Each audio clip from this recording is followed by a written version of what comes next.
Hey guys, Playstyle here, and today let's talk about my spin on the Cost and Damage Taken Inquisitor. This build revolves around one of the newly introduced Scourge mods on body armors, which makes it so nearby enemies take a percentage of your HP as fire damage whenever you hit. Since this mod has no internal cooldown and doesn't specify enemies needing to hit you, we can scale it into insanity with certain items. We trigger this effect by using the Eye of Innocence unique amulet, which makes us take damage whenever we ignite an enemy. This in turn procs 11 different spells in our 5 different cost per damage taken setups, which then in turn ignite again, keeping the loop afloat and inflicting hundreds, sometimes even thousands ignites per second, depending on how many enemies are nearby. On that note, we're using the Wall Breach gem to make sure that against enemies like Conquerors or Guardians, we still have a lot of enemies around to ignite onto. We use Blood Magic to ignore the crazy total mana cost of all our cost per damage taken setups, with our insane recovery coming from the Razor of the Seventh Sun unique sword, giving us back tens of thousands of HP per second. Even though all our spells are level 1, we can still scale their damage to formidable numbers by using Battle Mage and the Blizzard Crown implicit, since level 1 skill gems still have the same damage effectiveness as level 20 gems, making added flat damage to spells incredibly potent. Overall, this build is really tough on your PC, and you probably won't need a further heating device in your room while playing it, but it's also both incredibly fun and strong at the same time. With that being said, let's get into the build portion of the video.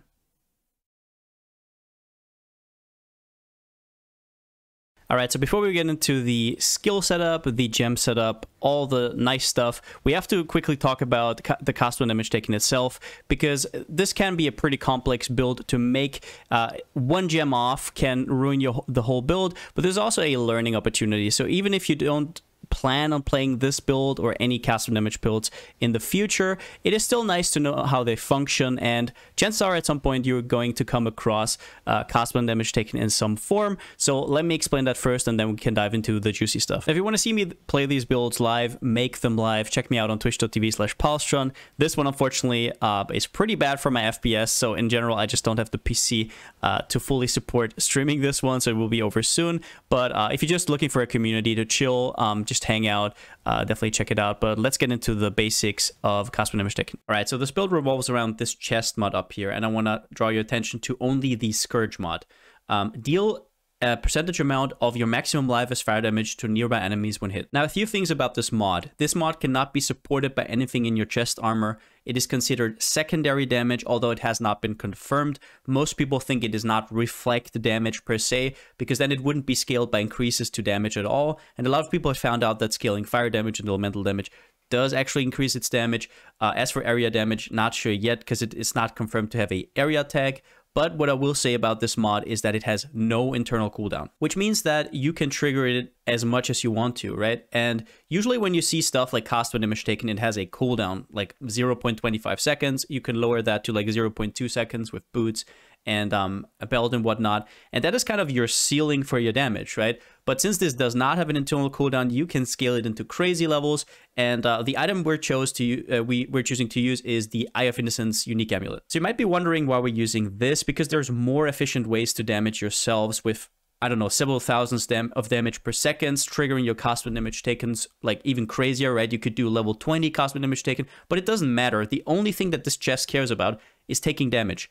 It doesn't discriminate between taking 1 damage or taking 1,000 damage in one hit. So that's why this amulet is perfect, because igniting a lot is actually pretty easy with all our cost per damage taken setups. So Eye of Innocence damages ourselves for 100 fire damage whenever we ignite an enemy, and we're achieving that with a ton of spells that get triggered on cost per damage taken. Now, in case you're not super familiar with cost per damage taken itself, maybe you're just using it for your guard skill or whatever, basically the way this gem works is it has a few important lines. Number 1 is the line where it says this gem can only support skill gems requiring level so-and-so or lower. For example, here, level 38 or lower. And all that means is that, for example, if we look here in our spells, requires level 38, requires level 38, requires level 37.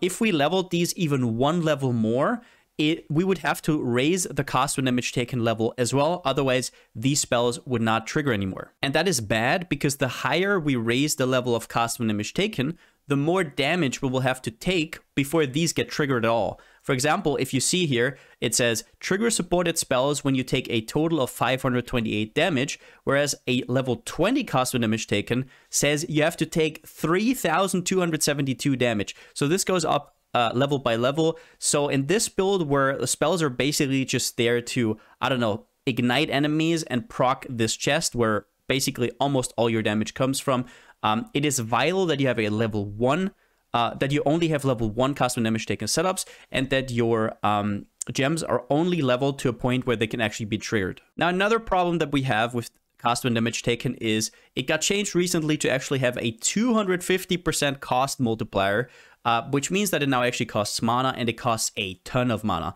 So several thousands of life you're going to pay whenever you get hit.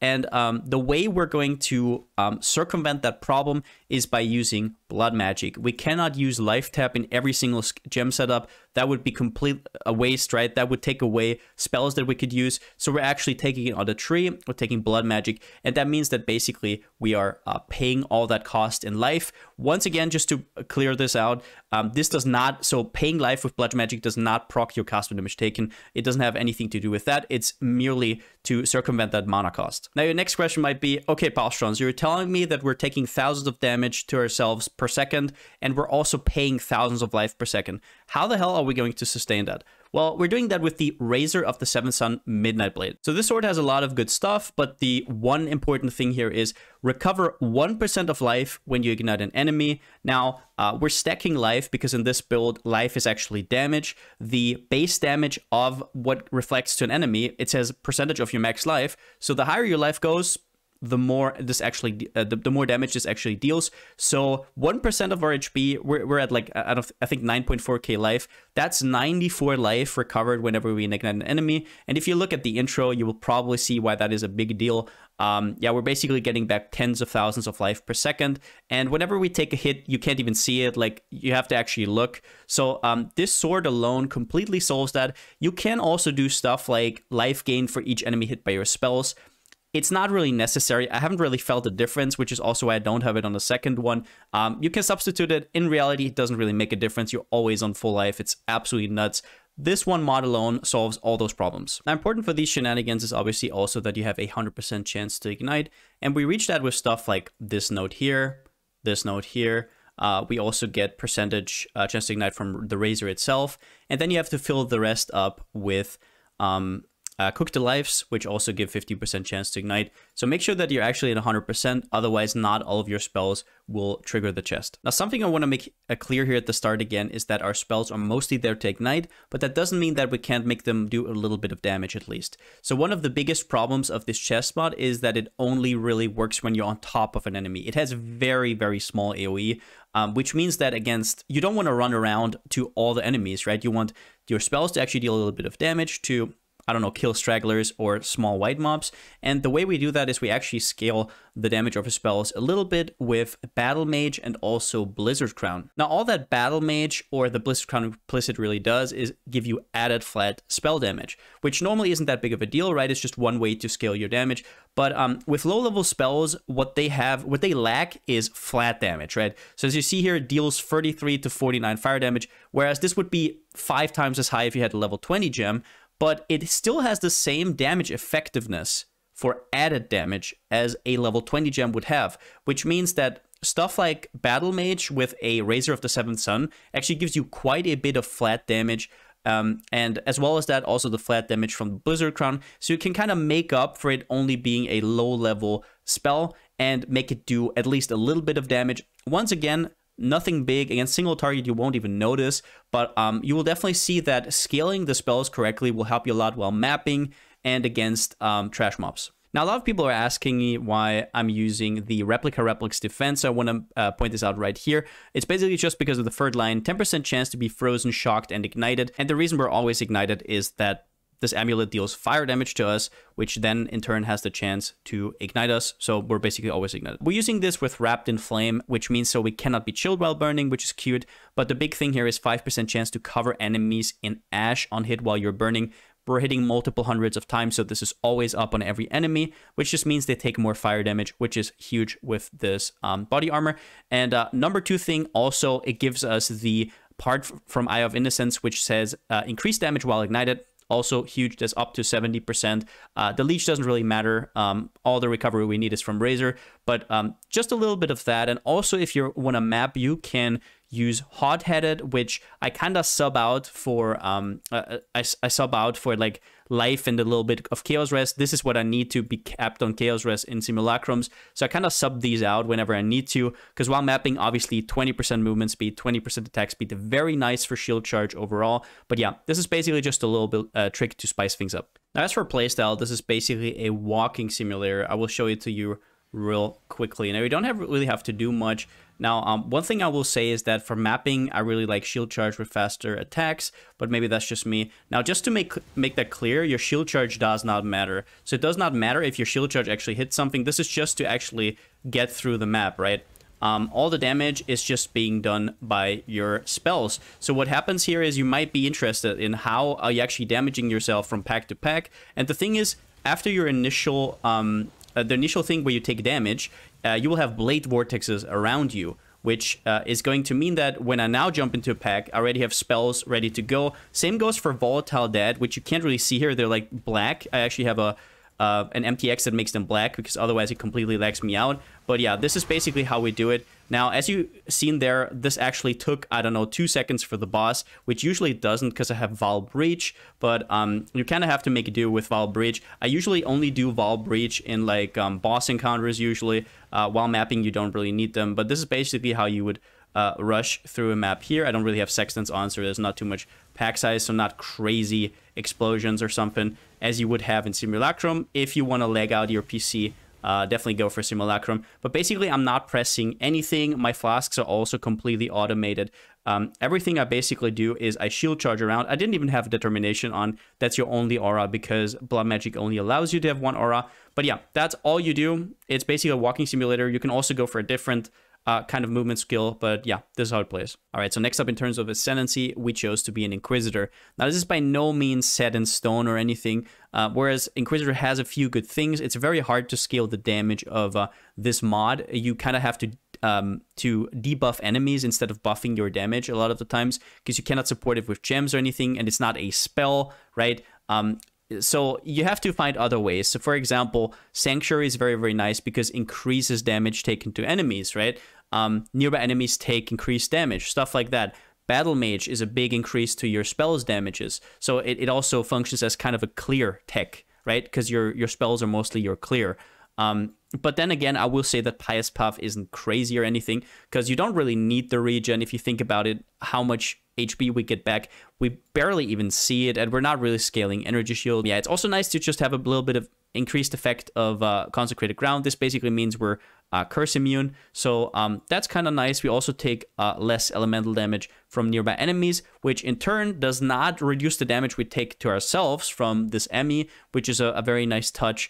Other than that, nothing crazy here. You can definitely experiment around with other choices, like for example Scion.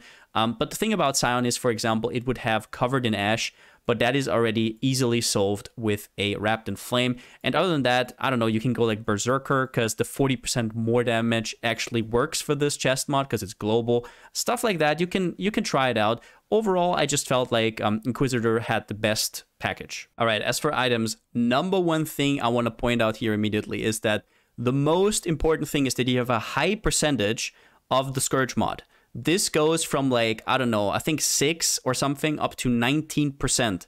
And I just want to make it clear, this is the base damage of your main damage source. So if you have, instead of 18% here, you have 9%, that means you're halving your damage. So if you asked me if I would rather have a 18% Tabula or a 15% Impulsa, I would always go with the Tabi, right? That's the thing. Impulsa is disregard Impulsa. It doesn't matter. Whatever you can get your hands on, these are really, really hard to get.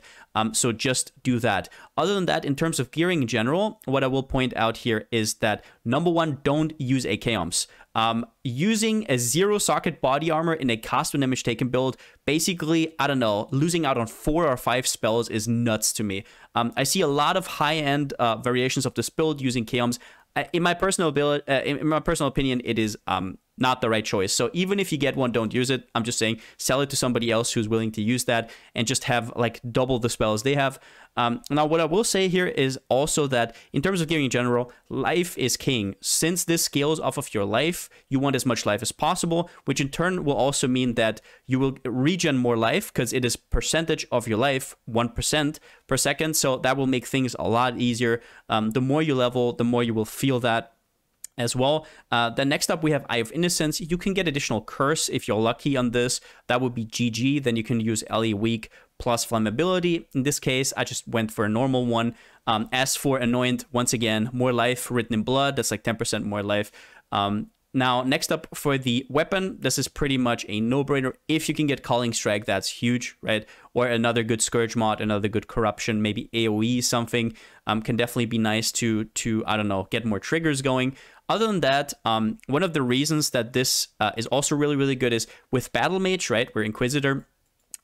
We get flat physical damage, and this one actually has quite a bit of flat physical damage. And the thing is also it has 30% of physical damage converted to fire, which will mean that every single spell will get physical damage, which also has a portion converted to fire, meaning every single spell can ignite. So it's also very, very nice. Has some spell chance to ignite, but that's basically that. Now, as for our gloves, you can go with a lot of things. You can go with Asenath's Touch if you wish to. The thing I went for is Abhorrent Interrogation, and basically what this does is it makes it so you cannot penetrate enemy resistance or ignore it with like Inquisitor or something like here, which we don't really need. We're debuffing enemies with curses and with Cooked Alive, right? The notable right here, -5, we have this ×3. So this does not circumvent that. You can still like reduce enemies' resistances. You just cannot penetrate it through like, I don't know, Fire Pen support or anything like that, which doesn't matter here. What we get is a lot more damage because we're withering enemies. The good thing about this build is also we have so many hits that even though this is only like 25% chance to inflict withered for 2 seconds, we have so many hits, it's always on 15. So always 15 wither stack on enemies, which is very, very cute. Now, obviously, if you can get LE Weak on this, that's crazy, right? Then you don't have to think about it on rings at all, but these are actually pretty hard to get. So yeah, if you can get that, insane. As for our helmet, there isn't really much important here. Now, Wave of Conviction exposure applies another -res, is very, very nice to have. It is by no means necessary. I know it's hard to get a Blizzard Crown and that on top. I would definitely say that having a Blizzard Crown in general is more important than the enchant. So Blizzard Crown first. If you can get the enchant, that's really nice. There's other things you can get. Like you have so many spells. Maybe you find something that actually does something. But here it is, right? This is a really shitty helmet. I tried to craft it, but the whole pierce stuff is completely useless, rarity useless, projectile gems useless. The only thing I have on here is nearby enemies have -5 res, they take increased LE damage, and we have a little bit better defenses against Fizz, and then crafted life. So this was kind of a bad craft, but it is what it is. I just kept it in the end. Now, as for boots, I will do boots and belt together because they're both your sources of cooldown reduction. Number one thing I will say is that your cooldown breakpoint is 27%. As long as you hit that, you will have the 0.2 skill cooldown here. If you have, normally it's 0.5. If you have 7 or more percentage cooldown, it's 0.23. And if you have 27 or more, it's 0.2, which obviously means more spell procs and therefore more ignites and more damage. So this is even overkill, right? I have 20% CDR and then 12% here. 15 would also do the trick. Just get to that 27% mark. Other than that, I went for Elusive, which isn't really that important. I just wanted to be a little bit faster. You can also go for Tailwind, whatever you want. Look for some movement speed so your shield charge is a little bit smoother since you are kind of a walking simulator, right? Other than that, most importantly, life. If you can get some chaos res, that's really, really nice. Same on your belt. We went for life and then percentage life as well. That's all that really matters. Get the cooldown recovery on there. Either you get the mod or you just craft it on depending on how much you have on the boots. Once again, 27%. As for shield, same thing here. We went for Chaos Res and Life. We also needed a little bit more Dexterity. Now, you will see a lot of Dexterity on the tree. You will also see that I'm using a Fluid Motion, which might seem like a weird choice. The only reason is that this has the downside of plus 164 Dexterity requirement. So I will just point out that this will not be that big of a deal for most of you guys if you don't have exactly that downside as well. Just want to point that out real quick. So it's not like you're super starved on Dex, right? Here, once again, a lot of life, a lot of percentage life. We actually were very, very lucky with this shield. I think that Azamite Tower Shield is the best. You don't care that much for armor, and at the same time, it's the only shield with 40 maximum life implicit. As for rings, the only choice really is Vermilion rings, because they increase your maximum life, which once again, damage with your chest. And what we have here on this ring, for example, is more life gain for each enemy hit by your spells. I will say in the end that this is like a drop in the bucket. You will see basically no difference. I didn't see any difference when I acquired this ring. It really seems like Razor of the Seventh Sun is all you need. Everything else is complete overkill. But you do you. If you want to min-max, you're going to min-max. We have Flammability on hit here. This can also be Ellie Weak. What Ellie Weak would do is a lot of the damage that your spells do is not fire, right? So it would maybe be better, a little bit better for clear. Overall, I don't think it matters too much. And we rounded it out with some Chaos Res as well. The mana doesn't matter. Now, also, a lot of your resistance will come from your rings, so look out for that. The added cold damage is whatever. We got a little bit more Dexterity because of our chest. And that's basically that. Now, as for jewels, like I said, we had the Fluid Motion here. Then we have, like, percentage life, most important. If you can get some Chaos Res or Lightning Res, that's fine. Also, fire damage would be very, very nice to have. Here, same thing, fire damage, all res, whatever. They all basically look the same. Now, my Watcher's Eye is basically not really doing anything. The only thing we have here is the additional physical damage reduction while affected by Determination. Nothing really else. If you can get double Determination, obviously good. At this point in the league, there weren't really many online, and I didn't want to spend like 50x for a Watcher's Eye on this. All in all, if you're at this level, if you're at like 9k life plus, nothing can really kill you. So my incentive to actually get a better Watcher's Eye was greatly diminished, let's put it that way. To round it out, in our Stygian Vice, we have a little bit of flat lightning damage to spells, which isn't that big of a deal. But basically, since I have Impulsas, I want to at least shock a little bit. In all honesty, I don't get that many procs from Impulsa. Like I said, most importantly, the Scourge mod is very hard to get a high percentage of it. So that's just a meme here. You can get whatever you want on the Stygian Vice. You can also go for Leather Belt if you choose to, whatever you want. As for flasks, all our flasks have the gain charges when you're hit by an enemy. And the reason for that is not the cost when damage taken. Just to point that out, it says when you're hit by an enemy, and obviously cost when damage taken doesn't proc it. But this just overall felt like it had the best uptime because you're getting hit all the time. You're in the midst of things. You're standing on top of enemies. Your flasks will go up like crazy. So I have this on every single one of them. And then like this goes from like, I don't know, 3 to 7. Try to get as much as possible. It's actually pretty hard to roll the right flasks nowadays. Definitely look out for that. We have some chance to avoid being shocked on this one. We have some reduced effect of curses, which doesn't really do much because we're already almost curse immune from the Inquisitor, right? Now, increased movement speed is nice. As for suffixes, is not really that important. What I would say is increased armor is very, very nice to have, as well as movement speed. As for the flasks themselves, I go for Granite plus Basalt to kind of facilitate the determination we're using. We were using Anger at the start to make our spells deal a little bit more damage, but in Simulacrum, sometimes we got hit a lot. We didn't really die, so I don't know if it was necessary in the end. You can play around with it, especially if you have maybe you have a Belly of the Beast and you have over 10k life and nothing can harm you. You can definitely reconsider that, but as for that, I'm using this for the more armor. I'm using this for the flat armor. Obviously, Quicksilver just makes the build feel better.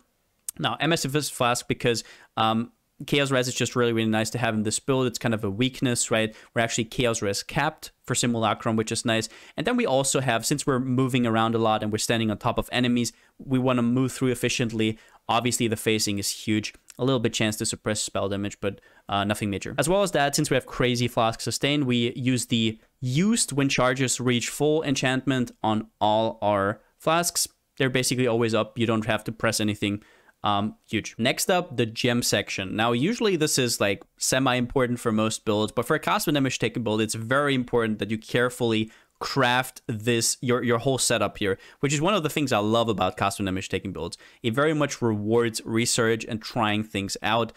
We died a ton of times before we found the right mixture of spells, which was really, really fun to do. Now, in our 6th link, we're starting off with our first cast damage taken. As you can see here, we have 1, 2, 3, 4, 5 in total, and they all have different purposes. Number 1, our 6th link is for a GMP setup. This is basically projectiles getting triggered. Once again, always level 1. Something I want to mention here is that supports like combustion and greater multiple projectiles, you can level them all the way up to level 20 because the gem requirement only counts for skill gems. So this will still affect all your skills supports are taken out of the equation. Now, as for our projectiles, we're starting off with Ball Lightning, which is a huge one. This has so many procs, which means more ignites. This one is definitely a must-have. I'm going to say when it's a must-have and when not, because you can obviously play around with it yourself. Same with Blazing Salvo, complete must-have, just has too many triggers not to. Ice Spear, now not using this will reduce your lag by quite a bit, so you can try going without it, but this has so much potential for single target, it's actually insane. So going without this, you will definitely feel it, so only do it if you need better performance. And then at the end, Creeping Frost or Fireball, whatever you want to put in there. At the end, I went for Creeping Frost, but I can't really tell you what's better in the end. It's just about having the most amount of hits. This has a little bit of a chill, so it was kind of cute. Now, next up is a 4 link where there's like 3 spells that have no real support gem they need, so they're just crammed in there. They don't really have any synergy. There's just cast when damage taken with Immortal Call, which is basically always up. Now, the thing is, we have Enduring Composure here, and in the 4 seconds that it takes us to get to full endurance charges, that's exactly the time where Immortal Call goes on cooldown and comes back again. So you will always have full effect for this Immortal Call, which is very nice to have. If you don't need it, you can put in another spell in here, but it's very nice for not getting one shot. Now, then we have Bladefall, which is very nice. One thing I will say immediately here, which is very important, is there is a reason that Blade Blast is absent from this setup, and it is that it would consume your Blade Vortex. And Blade Vortex is incredibly important going from pack to pack. Because if you don't have Blade Vortex, if you get into another pack where there's nothing to ignite enemies, so now they have to hit you first, right? So Blade Vortex is so vital to have it always up. This is basically always on 10 stacks, even without the increased duration from somewhere. Blade Blast would completely destroy that, so I just want to point that out. But Bladefall itself just has a lot of hits, so it's still in there. Now, Divergent Purifying Flame. If you go for Purifying Flame, only go for Divergent. The only reason I have this one, it only has 1 hit, as you might know, and we already get the Consecrated Ground from Inquisitor.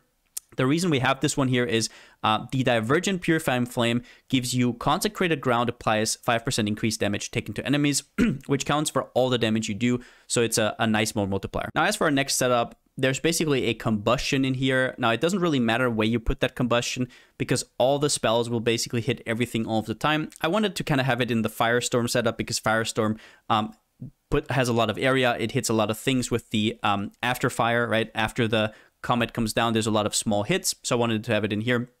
Firestorm, like I said, very, very nice. Wave of Conviction is there to apply your exposure. Very nice. It only hits once, but exposure is huge. Then we have a Volatile Dead setup. Now, at the start, I didn't want to go with this because I didn't really see the reason. Because Volatile Dead means that you also have to put in Desecrate, which takes the place of something else that could maybe hit a lot, right? But the thing about Volatile Dead is not only does it hit a lot, it's also nice between packs. Just as Blade Vortex, this kind of provides you with things that ignite when you go from pack to pack. So overall, it just made the build feel a lot smoother. I will say that if you don't have an MTX for this one, if you're just doing the base version, this will lag you out extremely. So if you want to buy an MTX, buy the black one, and it's gonna alleviate a lot of those problems. Now, as for Desecrate, obviously it doesn't really matter. It's not for damage. It's low level. It's a level 1 cost when damage taken still. And then we have Awakened Spell Cascade to get more Volatile Deads out quicker. Then we have kind of the star of the build, which is Blade Vortex. Once again, do not use Blade Blast. These will consume your Blade Vortex charges and screw up your build. Don't do it. These are very nice to activate ignites between like traveling between packs, as well as that Winter has so many hits, it's perfect for the build. So this is just in a 3 link because it doesn't really need any supports. As for your last setup, number 1 thing is I'm using Determination. If you want to use Anger, you can. Number 1 thing I will say is don't use Purity of Elements, because if you do, you cannot self-ignite. So you would have to scrap all the self-ignite, which is a lot of damage lost. For a movement skill, we're using shield charge. Nothing really to say here. If you want to do something else, do it. I felt like it's the best choice by far. Now, while mapping, I'm usually using faster attacks here, but against bosses, I will say Val Breach is a complete superstar. These can be quite expensive depending on how much in demand they are, but they are so good. If you look at the intro, you will know what I mean. Against like these singled out enemies like Conquerors or Guardians. At the end of the gem section here, I also want to point out that as long as you're not using Blade Blast and you screw up the build, basically, you can use whatever spell you want. If you like a certain MTX of a spell, it's probably not going to make too much of a difference. You can throw it in there. That's the beauty of a cost and image taken build. It's a lot of effects on your screen. You can make it however you want it to. These are just the choices I went with. Some of them are kind of mandatory, right? Like Ball Lightning, Blazing Salvo. I mean, why wouldn't you use them? Firestorm, Blade Vortex, obviously, Volatile Dead. But other than that, a lot of these are kind of like in between. So play around with it however you want to. All right, next up for the passive tree. Number one thing you want to prioritize here is life. So every single bit of life. So if I was higher level, I would also take this, right? You want to take everything you can get your hands on, even pathing up there. You don't need the sovereignty because we're actually blood magic down here. And we have mortal conviction, which makes it so we can use determination for free, even though we have all our, we have 0 mana basically. Other than that, you can go for Enduring Cry or something. I didn't really feel like it was necessary. And every gem that you use is kind of rough. It's very, very hard to fit in stuff that you want. Now, the biggest thing is we're using 2 cluster jewel setups. The large cluster jewels are both the same. They're both Sadist plus Prismatic Heart. Now, Prismatic Heart is nice because it's just a little bit damage and fixes our resistances. And Sadist, I mean, we're chilling, igniting, shocking all the time. So this is basically up all the time, which is just a straight up 60% increased elemental damage, which is nice. Elemental damage is a little bit better than fire damage, for example, just because you have so many random spells that are also lightning and cold. So a little bit of that also plays into that. It's not that big of a deal. Like I said, the spells are not the most important thing. And so this ×2, large cluster ×2. And then for the mediums, we have 3 mediums. We have 2 times Smoking Remains and Cooked Alive. Now, this is not really that important. Smoking Remains is just a lot of fire damage, a little bit of like the smoke cloud's fine, but mostly it's about getting cooked alive. This not only gives you chance to ignite, which you have to get to 100%. Somehow, it also makes it so enemies are debuffed with -5 fire resistance, which is very, very good. Other than that, if you get the chance to ignite somewhere else, you could cut these completely if you want to. The only medium cluster jewel that you should be using is one with Wrapped in Flame and Cooked Alive, because Wrapped in Flame is just superb if you want to know about it. I talked about this in the intro, but that's why we're using Replica Reckless Defense. Now, other than that, we also have a small cluster jewel. Here we have Enduring Composure, which gives us a little bit more defense against physical damage hits, which complements the armor very well. Now, one thing also is that we are proccing we're proccing Immortal Call, right? And the way this works, the Enduring Composure, is it needs 4 seconds to go from 0 to 4. We have 4 maximum endurance charges because we take 1 here. And that is exactly the time it takes for Immortal Call to come back, because it's up for like two-ish seconds, and then it's down for 2 seconds, and then it comes back up. Your full endurance charges again, it can consume full again. So that's a pretty nice touch. Other than that, like I said, life. As for masteries, we took the all res here. If you don't need it, you don't need it. This cluster hero also is there for the chance to ignite. Like I said, it's a little annoying to get. If you're really starved, you can also go up here if you don't want to buy medium cluster jewels, and take Holy Fire. On its way, it has 20% chance to ignite. Take all the life you can get. Now, as for area of effect, I don't really know. I took this more for area than anything else. Just make everything a little bit bigger, because we don't really have any area to scale. This doesn't really help your chest all that much. I don't even know if the chest has the area tag. I still haven't seen a confirmation on that, so I don't really know about the area damage. So you can potentially skip this if you want to. But for stuff like Ball Lightning, having a little bit of more area of Blade Fall means more ignites or more consistent ignites. Other than that, there's really not much more to it. Scale a lot of life, and that's that. Maybe take a little bit of dex, and you're good to go. All right, so at the end here, one of the cool things about Cost One Image Taken build is that it's kind of like Pee-wee's Barbie dress up, right? You can try out different skill effects, try them out, right? So I just want to go over the ones that I'm using. I'm going to be upfront. I usually use like Seeker body armor. I just like the look of it. I have a leech weapon and an ice shield. That doesn't really matter. But let's go over the skill gem effects that I'm using. I'm going to give you some tips on maybe reducing some of the lag. So let's get into it. Number one, Celestial Ball Lightning. This is just an absolutely awesome effect. I'm sure you've seen it in the intro. Definitely go for Celestial Ball of Lightning if you have it. As for Ice Spear, I didn't really feel like anything was too creative there. Anything was too interesting. Demonic Shield Charge is a nice touch. Determination, nothing. Now, Celestial Eye of Winter is a beauty. The normal Eye of Winter you can't even see on screen. Now, obviously, with that many spells, you might think it doesn't really make much of a difference, but yeah, you gotta be pretty sometimes, right? Illusionist Blade Vortex, a nice touch around your character. Now, what I will say is that in terms of lag, right, Ice Spear, it's really, really hard to actually negate this. The Swordfish Ice Spear is laggy as hell as well. So if you're planning on being a little bit, if you have a bad computer, for example, I mean, I'm not even sure you want to play this build, but if you still want to play it with a bad computer, you probably have to just not run Ice Spear at all, because this is gonna destroy your PC.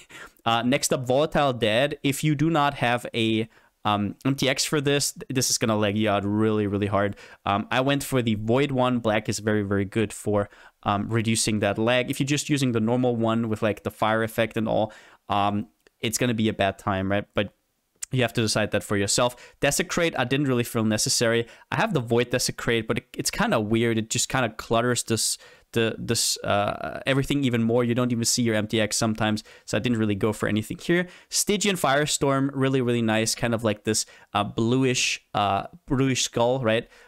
Same with Stygian Wave of Conviction, just a little bit more blue, definitely better for your PC than all the red. Immortal Call, nothing here. And Demonic Bladefall. Now, what I will say here is that the Golden Bladefall is really, really laggy. Demonic and both Illusionist are a lot better. So maybe avoid Golden, even though it looks really, really good. That's it for the video. If you liked it, give it a thumbs up. And if you haven't already, subscribe. As always, big shout out to my Twitch subscribers and my Patreon. Consider pledging or supporting me on stream. Now, here's the thing, right? This build, super cool project. I love these kind of builds. Just crafting the gem setups, it's just what I like to do. I like to be in POB, but the thing is I couldn't really stream it. So until I get like a streaming PC and all of that, builds like this are going to be hard to actually do on stream. We did a little bit. We lagged everything out completely with Simulacrum 30. We went up to like 4 FPS, I think. So yeah, take this with a grain of salt. If you're not streaming, you're definitely going to have a better time. But this is very, very hard on your CPU and your GPU. So do know that before you actually start this build. But with that being said, since I still don't have a slogan, see you next time.